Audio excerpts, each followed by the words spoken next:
justicia constante y perpetua voluntad, yo sub la justicia es la constante y perpetua voluntad de darle a cada quien lo suyo. Por eso es fundamental en este tipo de temas que la ciudadanía aplique sencilla y llanamente el artículo 39 constitucional que dice que la soberanía reside esencial y originalmente en el pueblo, es decir, cuando el pueblo sí participa, no nada más a la hora de la votación deja un candidato o deja ya un presidente, sino que siguen participando. Esto en términos politológicos lo conocemos como pasar de una democracia participativa que la tenemos a pasar a una democracia deliberativa, es decir, cuando después de una elección se empieza a construir realmente el Estado que todos queremos. La historia nos enseña que la acción sin plan es energía dilapidada. Algo así como dijera mi viejo maestro, con quien tuve el honor de trabajar, el licenciado Juan Maldonado Pereira, que era como frotarse las manos tratando de disipar la oscuridad en la vana búsqueda de una luz incierta, pero un plan sin acción equivale a ascender una montaña cortada a tajo con los pies sujetos por cadenas de bautistas. Y la misma historia nos enseña también que la función del mando para ser desempeñada es un tesoro para el que la ejerce, y sin que siempre desconfianza colectiva requiere conocimientos, planificación, movilidad, experiencia y una entrega apasionada. Sin tales condiciones, el poder resulta una entelequia, pingüe negocio para solas de mercaderes o un atractivo escenario para lucir charreteras postizas. Hoy es fundamental recuperar, y repito, la esencia del arte de la política. Giovanni Sartori, el último gran politólogo de la historia universal, dice que en una entrevista que la ciencia política perdió el rumbo, que hoy camina con pies de barro y que al abrazar con rigor los métodos cuantitativos terminó alejándose del pensamiento de la reflexión para convertirse en un elefante gigantesco, obeso, repleto de datos, pero sin real sustancia, atrapado en saberes científicos. Es decir, debemos de romper que no todo para la medición es el número. El número nos da estadística y nos da sin duda orden y visión hacia dónde vamos, pero es necesario recuperar ese humanismo que en la administración pública, sin lugar a dudas, es fundamental.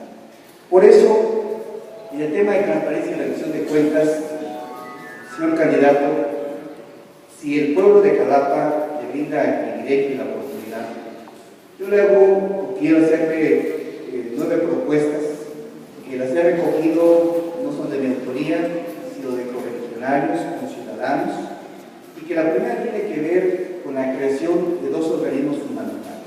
El primero, el organismo del control interno, es decir, actualmente existe una dirección grande de Contraloría, pero es un organismo que debe ser organismo en una dirección, y a este mismo nivel, dejar de ser una unidad nada más, crear el organismo de transparencia y rendición de cuentas, es decir, que sean 2 organismos descentralizados, con amplias facultades para actuar, y sobre todo que los titulares de ambos organismos sean personas que sean realmente de la sociedad propuestas y que sean aprobados por el ayuntamiento en la sesión de cabildo. La segunda propuesta, que tiene que ver con transparencia también, es inscribir al honorable ayuntamiento de Jalapa como primer ayuntamiento, quizás en muchos de la República Mexicana, en Veracruz sería el primero, en el sistema del RODAC. El RODAC es el sistema donde se encuentran todos los documentos de los servidores públicos, desde su estudio de primaria, secundaria, bachillerato, licenciatura, posgrados, en fin, y ahí se puede ver en qué tiempo, cuándo y dónde lo estudió. El tercero, que va en la misma línea, es que los funcionarios de los 3 niveles, es decir, director, subdirector y jefe de departamento, ostenten un título universitario con su cédula correspondiente. No es posible tener a personas que no ostenten un título en Atenas veracruzana. El cuarto, aplicar sencilla y llanamente las 14 acciones de transparencia y rendición de cuentas que marcan la Secretaría de la Función Pública en el orden constitucional municipal. Eso es necesario y fundamental. El quinto, si bien es cierto que ya existen Contralorías Ciudadanas, es necesario ampliar sus facultades. Me parece muy bien y muy atinado, candidato, que usted ha expresado, inclusive hacerlo por video, las licitaciones, pero es necesario, creo, que estas Contralorías Ciudadanas tengan mayores aportaciones y que no sean propuestas, sino que sea abierta su participación y que cualquier ciudadano se pueda inscribir y pueda participar en una elección abierta y de esta manera tenga mayores facultades. La sexta, que tiene que ver, crear, en el caso de las leyes, un referéndum, una consulta ciudadana para cuestión de reglamentos y para cuestión de acciones que sean en beneficio de la ciudad. Es necesario que la ciudadanía sí opine sobre lo que se tiene que hacer en el caso de la consulta ciudadana de determinadas obras, pero que sean consultas abiertas totalmente. El séptimo, que tiene que ver en un tema que aquí lo tocó el compañero presente, es sobre, por ejemplo, de cómo es que los sujetos obligados, por la dependencia en este caso, tienen una información reservada. Si bien es cierto que la ley de transparencia y rendición de cuentas así lo marca, hay algo importante que es la ética, es decir, no es posible confundir cuestiones que son del 100% de seguridad que afectan a terceros con cuestiones inminentemente administrativas, como el caso que merece un renglón especial de análisis y revisarlo profundamente en el caso del CERNAS, que se llevó la información a 10 años posteriores. Es un absurdo y una ofensa a la administración pública. El octavo tiene que ver con que se realicen de manera minuciosa, candidato, los reglamentos municipales.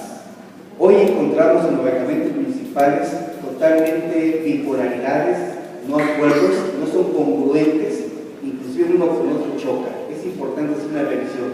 Y el último punto que va a un lado de todo eso es hacer una modernización administrativa. Nosotros los politólogos entendemos que una reingeniería es cuando se cambia una constitución, una reforma, se cambia o se modifica o se deroga una ley, pero lo que se quiere hacer en el caso municipal es una modernización administrativa. Está basado, decía el doctor Borjú, uno de mis maestros que está aquí presentes, él me mostró lo que son el modelo de las ciudades inteligentes, mostrar lo que es el gobierno electrónico para ser eficiente, eficaz, competitivo, un gobierno de altura y un gobierno de la capacidad de la globalidad que estamos viviendo. El jurista español José María de Santos dice: el derecho, como obra de los humanos, es la realización asintótica de la justicia. La política, como obra de los ciudadanos, debe ser la realización asintótica de la participación. El adjetivo asintótico no es de uso vulgar, pertenece al lenguaje propio de la filosofía que se aplica a una recta u otra curva sin llegar a tocarla. El autor habla de manera metafórica. Si bien es cierto que el derecho, como obra de los humanos, busca llegar a la justicia, aún muchas veces cuando no lo consigue. La política, como obra de los ciudadanos, busca la participación. Por eso la importancia de este tipo de foros. Pero no puede haber una participación si no tenemos una cultura política real. Karl Popper, el profeta de la sociedad abierta, enseña que para que haya una cultura política de calidad exige transiciones políticas, porque las instituciones solas nunca serán suficientes si no están atemperadas por las tradiciones. En efecto, para la construcción del Estado es necesaria la participación de la ciudadanización. Por eso, en este momento, yo le pido, señor candidato, que tome en cuenta esas propuestas. Decía Epíteto, con eso finalizo mi intervención, que cuando un médico visita a un enfermo y le dice: tenéis que absteneros por hoy por tomar todo tipo de alimentos, no bebáis más que agua. El enfermo lo cree, respeta la decisión, le da las gracias y le paga. Un filósofo, en cambio, le dice a un ignorante: vuestros deseos son desenfrenados, vuestros instintos son vagos y serviles, profesáis malas o malas enseñanzas en las cuestiones de las creencias. El ignorante monte cólera, se enciende en ira y se siente herido en su amor propio.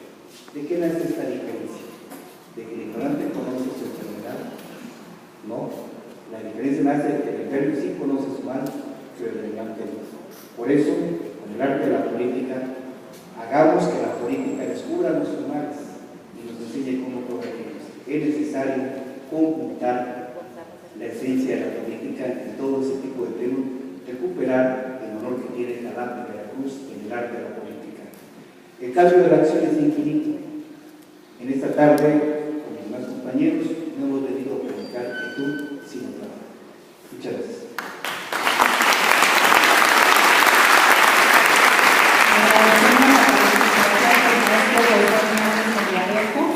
Y damos la palabra al maestro Rafael Arias Hernández, investigador de la Universidad Veracruzana.